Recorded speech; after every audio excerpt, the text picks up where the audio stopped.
If you want to teach your kids how to ski, if you want them to not be crying and you don't want to be frustrated, this video is probably for you. This is the second video of a three-part YouTube series I'm putting together. I'm sharing my playbook of how I taught my kids how to ski. I'm Eric Leadhams. I'm the content creator behind That Mountain Life, and I successfully taught all three of my kids how to ski from a very young age, and I did it with a no tears approach. And in this video, I'm going to share some tips for success when it comes to clothing, gear, equipment, weather, and also some other ski accessories that are used as teaching aids.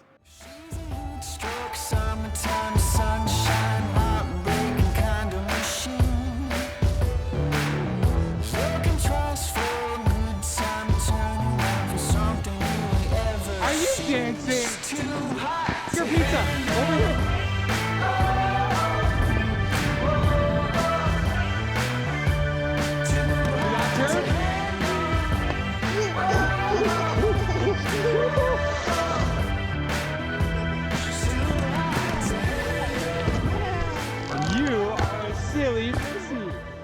Where did you find ski boots small enough for your toddler?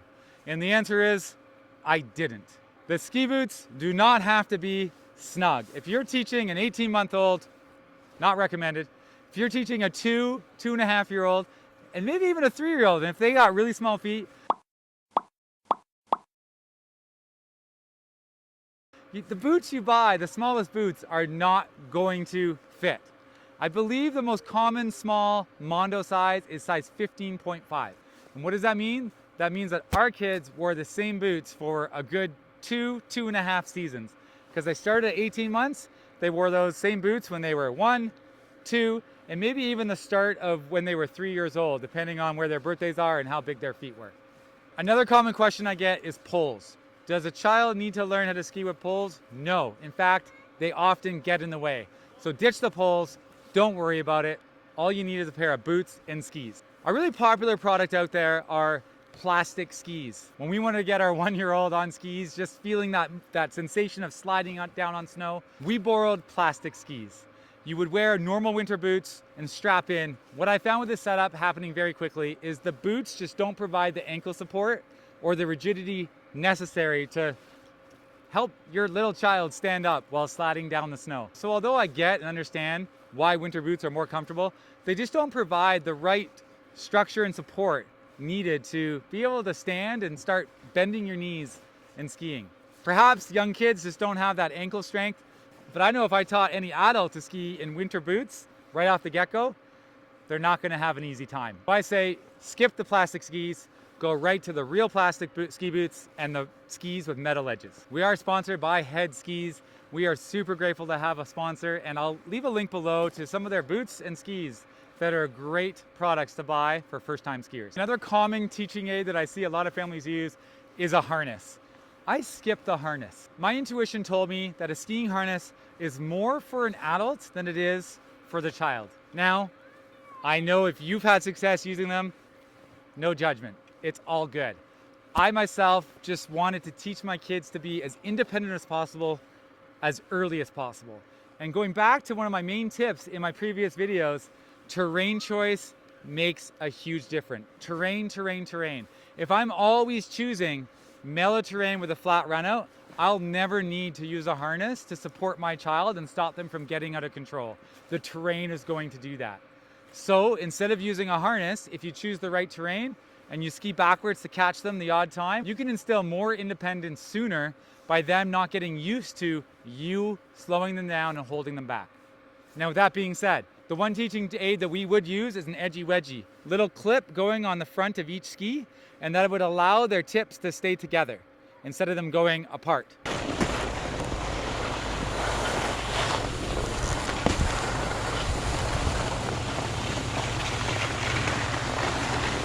Probably the most useful time that I would use a harness is that if you wanted to ski together as a family, and let's say you had a 3-year-old and a 5-year-old, your 5-year-old's already skiing green or blue runs off a chair, and you want to do a lap or two together as a family, having that harness will allow the younger child to more safely ski a longer, bigger run. But again, they are now relying on you to slow them down and to keep them in control instead of them learning and doing it on their own. If you're looking for a one-stop resource and want more support in teaching a little one to ski this winter, check out my playbook on how to teach a kid to ski. It's $47 and I'll leave a link below in the description. This PDF is a one-stop shop. In it, I share my playbook, my mindset, years of experience of teaching my kids how to ski and ensuring that they have a fun time while doing it. Of course, it's really important to dress appropriately. Make sure your kids are warm. I would rather them be too warm than too cold. I wouldn't want my kids to associate skiing with just being cold because let's face it, you are going out into winter, into the elements. So I would err on the warmer side. Okay, so Adia, I wanted to show people what you wear to go skiing. That's too small. Okay, this one's too small. Oh yeah, so why is it getting too small? What are you doing? Okay, we'll get that out of here, but I want to show people at first. But what do you wear? What are you wearing right now? What do we call this? That's our long underwear, right? Long underwear top, long underwear to the bottom, and you got your wool socks on. And then we need a mid layer, and we usually do a nice thin to mid-weight fleece. Here we go. Are you happy with that? Is this getting too small for you? No. Why do you keep growing? So you used to wear this awesome one piece from Helly Hansen, and it's a snowsuit. This is the Tinden. Too small. It's too small now. What size is this? This is 5T and you're 4. It gets a little bit small in the crotch first, which is where kids grow out of them. But the rest of it fits kind of okay. But mommy just washed this and we might put it away because you're done with it. You were wearing it at forest school. And so this year, we got you into a 2-piece. And we always like bib pants, right? We want to wear the bibs. Here, you hop in those. And we got a nice matching jacket. So these are insulated. This is from North Face. Just a nice proper ski jacket with a bib pant there. All right, and then after we put your bib pants on, we do your boots. And of course, we've got a face mask, helmet, goggles, and a good pair of mitts. Okay.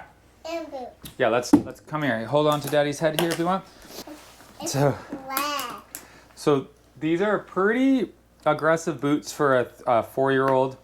They got 3 buckles. You really only need a 1 or 2 buckle boot if you're just learning at this level. Adia likes to go fast sometimes. Okay. You go fast, so you got lots of buckles on your boots to help you go fast. Those buckles help keep your boot a bit stiffer. There we go. Like Okay. this. Okay, now come here. What are we gonna do next? Face mask. So the key with a face mask is all your hair out of the way. Okay? We don't want this to be, we want hair out of the way. We go chin up. And then, okay, it's a little bit of a move here. Oh, let's see. That looked good. That's the one fast move. And then cover your ears. So this is by Bula face masks, and we like these ones. They have different sizes for kids. Okay. We got our head helmet and head goggles here. This is the ninja goggles. I think they're called ninja goggles. Did you know that? No. Yeah, and we like doing ninja eyes with your face mask. Chin up. Okay. Now, Mitt. well here, we'll do, you want to do mitts first? No, that. Well, it depends on what mitts you're wearing today. So, you want to wear the warm ones today? Can you hold your poles with these? Yeah? Okay. What's that? Nice. This is big. It's a little bit big, but why do we want it big? What do you keep doing? Nothing. You keep growing. So these mitts are nice Stones mitts, and these are the warmest mitts I have found for kids. They can be a little hard to hold poles because they're so thick. Are you in? Do you want me to tighten it? Mm-hmm. You can cinch it down. Cinch it down. Do you want these cinched too? Mm-hmm. You look great. Ready for skiing.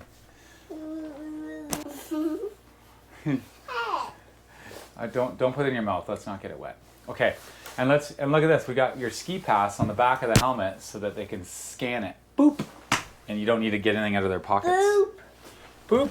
Okay, we're here at the parking lot, and I think I have to say, unequivocally, getting from the parking lot to the beginner area of a hill can sometimes be, I think it's 80% of the work. It is I've seen the look on defeat of so many parents, and I have felt that sensation myself of going from parking lot to the slopes.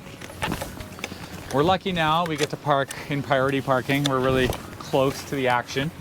But in the past, we would park down in lot 2 or up in locals, and I'd always get creative. So having a toboggan or a sled to pull your kid from the parking lot and to even put their skis in it. I've seen parents have two kids and 2 pairs of skis and the big toboggans. That's one option. But at the end of the day, the best advice I can give is just be mentally and physically prepared that it's going to take work and effort to get you and your kid, or you and your multiple kids, from the car park, from the parking lot to the ski hill. And I think if you know that that is going to be hard, and it's even hard for really seasoned parents, you're going to be better mentally prepared, which helps you stay more positive and stay in a better mind space. So do make use of priority drop-off if you can. If you have 2 adults, one of the parents can actually just get dropped off right at the toe of the slopes, and you can unload all of your gear there. And then what I would do as the driver is I would proceed to drive around, find the closest parking spot, put my boots on like I am here in the parking lot, and then the kids and mom don't have to walk as far. Every resort is different. I know a lot of ski hills have parking lot shuttles you can take advantage of as well. And if that's the case, you can use your discernment and choose if you need to use the drop-off or if you want to just park and then hop on the shuttle. Like anything, once you do it a couple times, you'll usually get a system down pat, and then things get a little easier.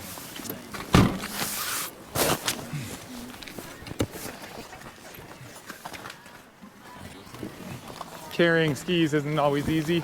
Ready, Adia? Yeah. I always make the littles carry their own poles once I start using poles, and I'm happily gonna carry their skis.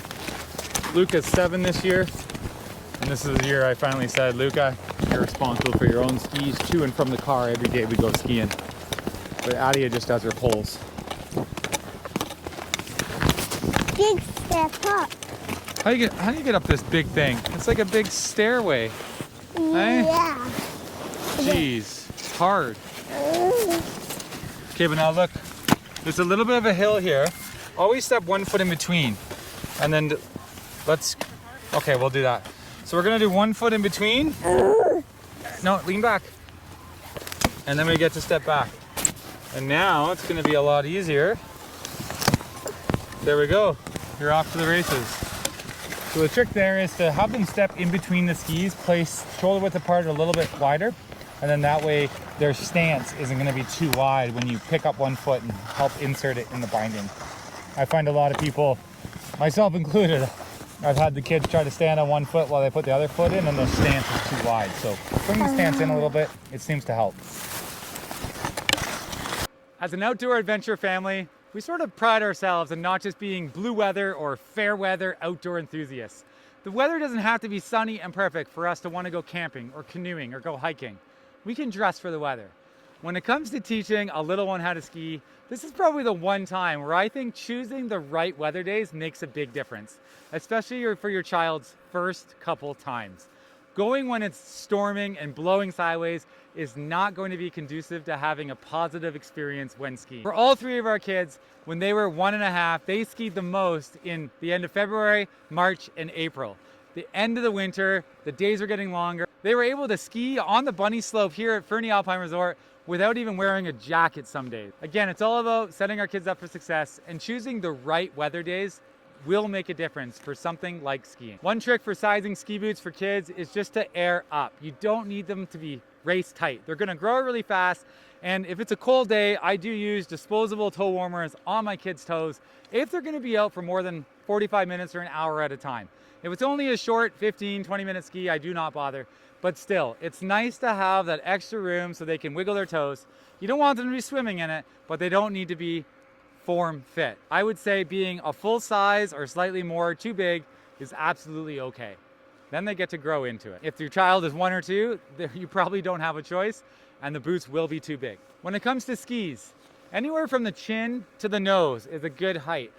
With a really young kid, you want them to be below the chin. You want their skis to be chest high. Again, if you're starting them as a toddler, you might not have that luxury, but a 67 centimeter ski is the shortest ski that we started our 3 kids on. I don't think they make any smaller. If you can find them, let me know in the comments below. Again, I'll be leaving links below to our website with more information on our blog post. Also, I have a PDF file for sale that's going to consolidate all of this information so you don't have to listen to these videos again or go rooting around the internet, and you can remember and have it easily at your disposal. So I always pull my kids on the flats like this.